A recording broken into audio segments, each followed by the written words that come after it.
Brahmaputra നദിക്കടിയിലൂടെ tunnel road നിർമ്മിക്കാനൊരുങ്ങി രാജ്യം. ഇതാദ്യമായാണ് India ഒരു നദിക്കടിയിൽ കൂടി തുരങ്കം നിർമ്മിക്കുന്നത്. അസമിലെ ഗോഹപൂർ, നുമലിഗഡ് പട്ടണങ്ങളെ തമ്മിൽ ബന്ധിപ്പിക്കുന്നതാണ് തുരങ്കം. ചൈനയുമായി അതിർത്തി പങ്കിടുന്ന അരുണാചൽ പ്രദേശിനെ സമീപത്തായാണ് തുരങ്ക നിർമ്മാണം. അസം, അരുണാചൽ പ്രദേശ് എന്നിവയെ ബന്ധിപ്പിക്കാൻ സാധിക്കുന്ന ഈ തുരങ്കം തന്ത്രപ്രധാനമേറിയതാണ്. സൈനിക സാമഗ്രികൾ, യുദ്ധോപകരണങ്ങൾ മുതലായവ എത്തിക്കുന്നതിന് ഇത് വളരെയധികം പ്രയോജനപ്പെടുമെന്നാണ് കരുതപ്പെടുന്നത്. അനുമതി ലഭിച്ച് 5 വർഷത്തിനുള്ളിൽ നിർമ്മാണ പ്രവർത്തികൾ പൂർത്തിയാക്കണമെന്നാണ് പ്രതീക്ഷിക്കുന്നത്. 6000 കോടി രൂപയാണ് പദ്ധതിയുടെ ചെലവ്. വിശദമായ പദ്ധതി റിപ്പോർട്ട് തയ്യാറാക്കിയിട്ടുണ്ട്.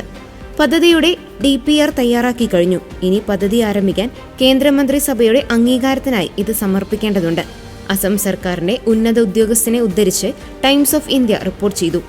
വൻകിട പദ്ധതിയായതിനാൽ കേന്ദ്ര അനുമതി ആവശ്യമാണ്. പ്രധാനമന്ത്രിയുടെ അധ്യക്ഷതയിലുള്ള സമിതിയിൽ നിന്നാണ് അന്തിമ തീരുമാനം വരേണ്ടത്.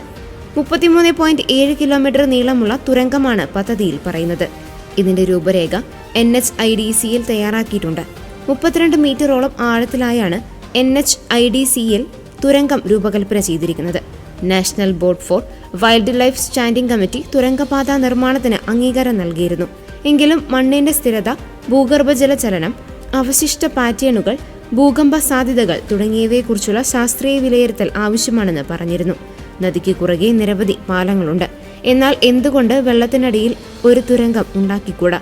ജമ്മു കാശ്മീരിലെ അടൽ തുരങ്കത്തെക്കുറിച്ച് നമുക്കറിയാം. ട്രെയിനുകൾക്കും വാഹനങ്ങൾക്കും പോകാൻ പറ്റുന്ന രീതിയിൽ ബ്രഹ്മപുത്ര നദിക്കടിയിൽ എന്തുകൊണ്ട് ഒരു തുരങ്കം ഉണ്ടാക്കിക്കൂടാ എന്ന് ഞാൻ ചിന്തിക്കുമായിരുന്നു എന്ന് അസം മുഖ്യമന്ത്രി ഹിമന്ത ബിശ്വ ശർമ്മ പറഞ്ഞു. ഇതൊരു സ്വപ്നമായി അവസാനിക്കുമെന്നാണ് ഞാൻ കരുതിയത്. ഒരിക്കൽ ഡൽഹിയിലെത്തിയപ്പോൾ ഇക്കാര്യം ഞാൻ അവതരിപ്പിച്ചു. ചർച്ച നടന്നു.